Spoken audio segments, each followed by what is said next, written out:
नमस्कार। आज हम बात करेंगे फाइनेंशियल सिक्योरिटी की सबसे पहली और शायद सबसे जरूरी सीढ़ी के बारे में। एक ऐसा सेफ्टी नेट बनाने के बारे में जो जिंदगी के किसी भी उतार चढ़ाव में आपको मजबूती से थामे रखेगा। जरा एक पल के लिए सोचिए, क्या हो अगर कल अचानक आपकी नौकरी चली जाए। ये एक ऐसा सवाल है जो सच कहूं तो हम सबको अंदर ही अंदर परेशान करता है। या फिर मान लीजिए परिवार में कोई बड़ी मेडिकल इमरजेंसी आ जाती है। क्या उस हालात से निपटने के लिए हमारे पास तुरंत पैसों का इंतजाम है? क्या हम तैयार हैं? और जो लोग अपना बिजनेस चलाते हैं या फ्रीलांसर हैं, अगर उनकी इनकम अचानक से कम हो जाए या बिल्कुल रुक जाए, तब क्या होगा? देखिए, इन सभी डराने वाले सवालों का एक ही जवाब है, और वो है एक मजबूत इमरजेंसी फंड।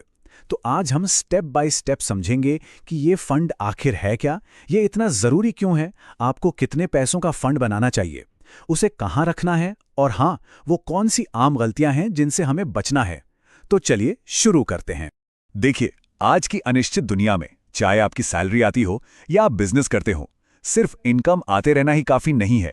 आप इमरजेंसी फंड को अपनी फाइनेंशियल लाइफ का एक सेफ्टी हेलमेट समझिए, या एक कुशन जो जिंदगी के अचानक लगने वाले झटकों से आपको बचाता है।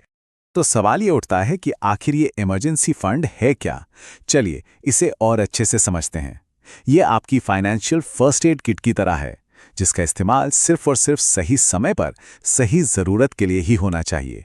बिल्कुल आसान भाषा में कहें तो इमरजेंसी फंड वो पैसा है जो सिर्फ और सिर्फ इमरजेंसी के लिए अलग रखा गया है। इसका मकसद रिटर्न कमाना बिल्कुल नहीं है। इसके दो ही काम हैं। पहला, आपके पैसे को सुरक्षित रखना, और दूसरा, जरूरत पड़ने पर यह पैसा आपको तुरंत मिल सके। अब सबसे जरूरी बात ये समझना कि क्या असली इमरजेंसी है और क्या नहीं। देखिए, नौकरी चले जाना, कोई मेडिकल क्राइसिस होना या घर गाड़ी की अचानक मरम्मत, ये सब असली इमरजेंसी हैं।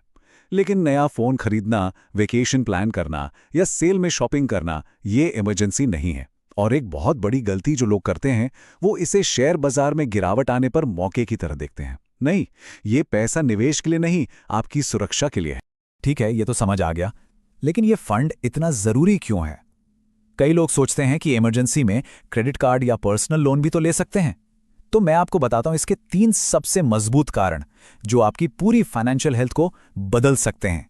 सबसे पहला और सबसे बड़ा फायदा है मेंटल पीस, यानी मानसिक शांति। जब सिर पर पैसों का टेंशन नहीं होता तो आप शांत दिमाग से सही फैसले ले पाते हैं। दूसरा, ये आपको कर्ज के जाल में फंसने से बचाता है। सोचिए, इमरजेंसी में क्रेडिट कार्ड इस्तेमाल करना कितना महंगा पड़ सकता है। 30 से 40% का ब्याज आपको एक मुश्किल से निकालकर दूसरी में फंसा देगा। और तीसरा, ये आपके लॉन्ग टर्म इन्वेस्टमेंट्स को बचाता है। आपको अपने बच्चों की पढ़ाई या रिटायरमेंट जैसे जरूरी लक्ष्यों के लिए किए गए निवेश को मजबूरी में और शायद नुकसान में बेचना नहीं पड़ता।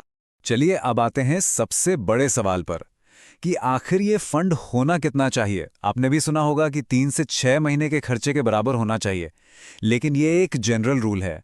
आज हम एक पर्सनलाइज्ड फॉर्मूला देखेंगे जो आपकी सिचुएशन के हिसाब से एकदम फिट बैठेगा। ये बिल्कुल भी मुश्किल नहीं है, बस 2 सिंपल स्टेप्स हैं। पहला, आपको अपने हर महीने के जरूरी खर्चों को कैलकुलेट करना है, और दूसरा, अपनी जॉब और इनकम की स्टेबिलिटी के हिसाब से ये तय करना है कि आपको कितने महीनों का बैकअप चाहिए।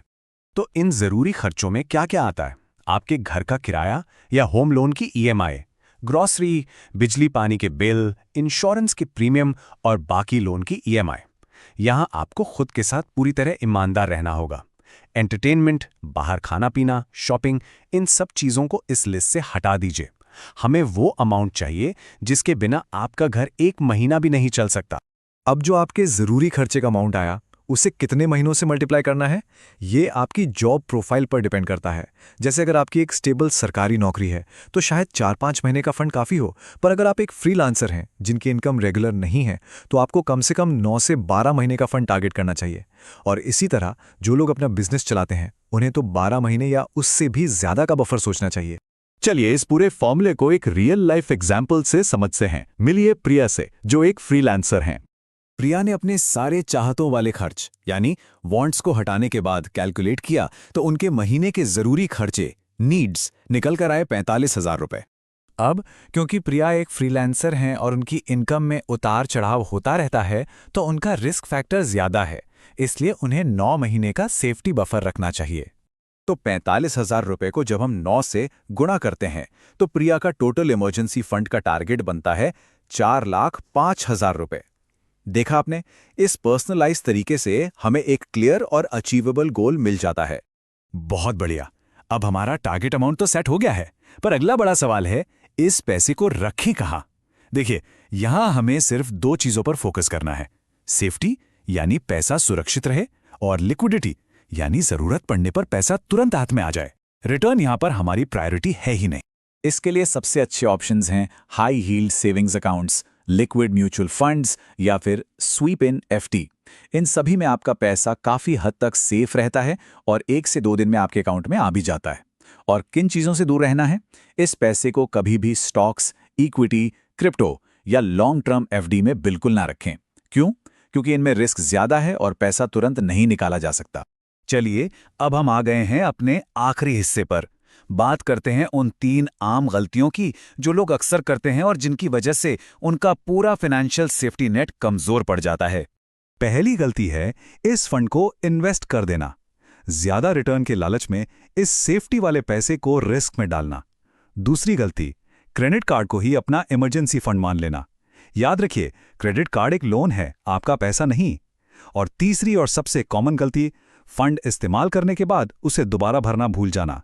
ये एक साइकिल है, जैसे ही आप इसे यूज करते हैं आपकी पहली प्रायोरिटी होनी चाहिए इसे वापस उसी लेवल पे लाने की। तो अब आपका एक्शन प्लान क्या होना चाहिए? बहुत सिंपल है। आज ही अपने पिछले 3 महीने के बैंक स्टेटमेंट्स देखें, अपने जरूरी मासिक खर्चों को कैलकुलेट कीजिए, अपना टारगेट सेट कीजिए और सबसे जरूरी, आज से ही शुरू कीजिए। चाहे 500 रुपए से ही क्यों ना हो, पर शुरुआत करना सबसे जरूरी कदम है। आखिर में बस एक बात हमेशा याद रखिएगा, एक इमरजेंसी फंड आपको अमीर नहीं बनाता, लेकिन यह आपको फाइनेंशियली स्ट्रांग बनाता है। यह आपकी दौलत से ज्यादा आपकी मानसिक शांति की रक्षा करता है।